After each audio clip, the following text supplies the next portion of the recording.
your dreams, goals and desire, aspirations, it's good that you spend little more time on it and see, will this really mean something to you even after 25 years, 50 years? If you're in your deathbed, will it still mean something to you? You must look at it. Whatever you're aspiring for, whatever you're dreaming of, whatever goals you have set, will it really mean something? Because most of these goals are traps. They're just traps. You get in, it's only one-way street, you can't turn back. I want you to look at this, because many of them are older than you. You ask them what they dreamed of at 18, they're fortunate it didn't come true.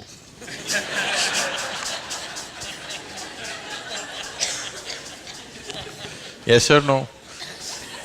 If everything that you desired and dreamed came true in your life, could you live with it? Fortunately, many of those things got filtered and never came true, isn't it? So, it will be very good if anybody of your age, if they want to decide and fix the goals of their life, it'll be very good if they take a break from all influence that's around them. Social influences, family influences, other influences, withdraw somewhere, that's why an ashram. Withdraw somewhere, sit down, meditate, bring yourself to a certain level of clarity and joy. When you're very happy and clear, you must decide. Not in desperation you set goals. Desperate goals that you set will mean a lot to you at that moment. Tomorrow morning you look, you don't know why you're tangled up with it. So, it'll be good. If you're fixing your life, it's best that you do it when you're very, very peaceful, happy and clear-headed, isn't it? Not influenced by anything around you, simply by yourself. Sit and decide what is it that you really want to become in your life. What is it that will be of enduring value for you, not for somebody else, for you. And you don't have to build a personality for that, you strive for that. The necessary persona will come. You must understand what a personality is. The word personality comes from the word persona. Persona means in Greek or in Latin, I'm sorry, is a mask. This is a mask that they used to use in old theaters. Now the same people will be playing many roles. Let's say Ramayana is happening. You have to play Rama's role also and Sita's role also and Lakshman's role also. For everything there's one mask. You hold this mask and speak like Rama, keep it down. Hold this mask and speak like Sita, keep it down. Hold this and speak like Hanuman and keep it down. This is how the plays were done. So it is those masks which were referred to as persona. So personality means you held a mask and mask got stuck to your face, you couldn't pull it out. That means you have a personality. Personality is something that people are trying to develop because they have no sense of being. Instead of the real thing, you're trying to concretize the fake thing. If you are in touch with your being, why do you want a personality? It's not necessary. You can be a different kind of personality in different places. You are actually already. Or are you stuck with one personality? Some people are. People who are simplistic in their head have only one personality. Others have different personalities in different areas of life, isn't it? If you had seen me before like 1999, that is before the consecration of Dhyanalinga, I was a completely different kind of person, okay?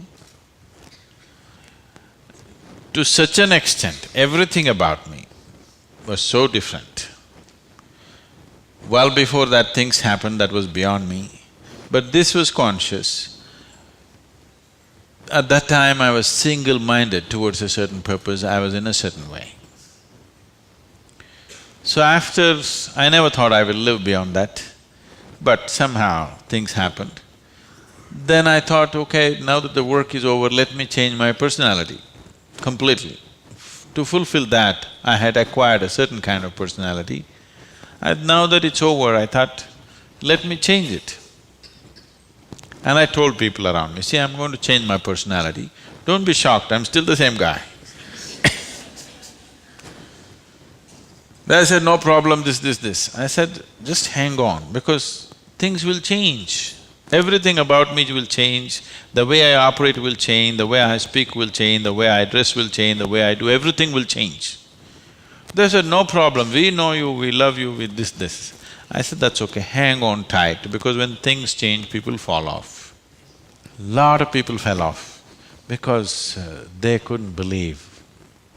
Where is that person that they knew? That person just evaporated, you know This is a new person, they can't identify with this new person. I told them and changed. In spite of that, they fell off. So many of them. So many of them who were very dear to me and very close to me, they fell away because I changed so dramatically. And I told them I'm going to change because one phase of work is over, now it's time to change my personality. The way I look, the way I dress, the way I speak, the very way I am, everything about me. I even changed what food I like. I changed my personality, so I thought I'll change my food also. So personality is something that you have taken on, but you have become so unconscious about it that you think it's for real. You're asking how to develop, that means you're making it up, right?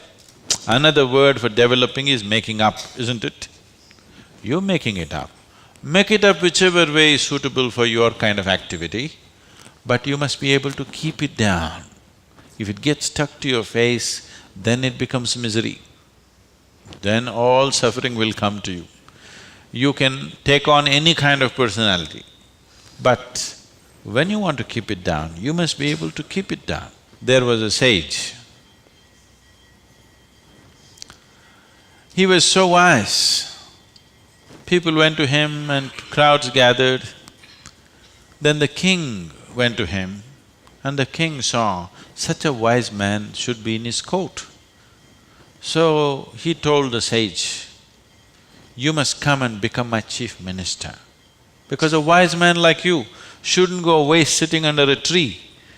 You must be useful for the people. The sage said, see, that's fine, but I have a condition. You must give me a room in your palace where I will spend every day 1 hour. You should never peep into that room, you should never ask me what it's about, you should never break into it, nothing. This room should be left unexplored by yourself, your servants, your secret agents and everybody. King thought, that's not a problem. What's the problem with me? You want your room, why do I want to look into your room? Take it. Then whenever any important meeting is to come, this man who's sage, now who's become a minister, so he's wearing appropriate clothes for the palace, but he goes in to this room and locks himself for 1 hour and comes out. A few months and years passed, but then after that, king's curiosity, it even got us to Mars. He wants to know what the hell is he doing inside. So rumors started all around, oh, he's doing something, he's got somebody inside, maybe he's an enemy agent, he suddenly landed here, what is he doing there, what is he doing there? Everybody, the whole palace started buzzing around with what is he doing in this room. Everybody wants to see what's in the room, but it's always locked, he goes in, spends time there and comes out. Especially when something important is to be done, he goes in. All kinds of rumors happened. So, One day, king couldn't hold it. King asked this man, "I want to see what's in that room." He said, "Well, there's a promise you've given me. If you break the promise, I will leave." So he contained it. He doesn't want to lose the man. He's too wise. And then his other courtiers started talking, "How can you allow this? We don't know what's happening inside. It could be dangerous, it could be this, it could be that." One day when he was not there, they broke open the door and went inside. They looked around, the room is empty, no furniture, no nothing, just empty room. They looked, nothing. Then what does he do here? Then in one corner they saw very, worn out clothing hanging there and a begging bowl. They went. They couldn't make out what this is. Then he came in. He said, "Well, you wanted to see, you have seen." The king asked, "What do you do here?" He said, "Whenever I want to make any important decision, I come here, wear my worn-out clothes and sit with a begging bowl clearly, that I don't want to be caught up with all the things of the palace. I want my wisdom not to be lost in these clothes and in this jewelry and in this stuff. So I come here, wear those clothes, sit with my begging bowl, make the decisions and then come out. Now you've broken the promise," and he left. So, this is what meditation is for you. Every day when you sit, you strip yourself down. You don't have to do anything about it. If you sit there simply, see, anything that's made up needs constant support from you, isn't it? See, suppose you tell a lie. It needs constant support to keep it up, isn't it? But if something is true, you can even forget it, but it's still there, isn't it? You understand what I'm saying? If something is true, even if you forget it, it's still there, no problem. But if it's a lie, you have to keep it up. Your personality is a lie. Your being, your existence is the truth. You don't have to keep this up. This will be anywhere there. What you make up for the sake of the society, to function in the society, you need a certain kind of makeup. You must be able to keep it down. If you're going to bed fully made up, then something wrong with you.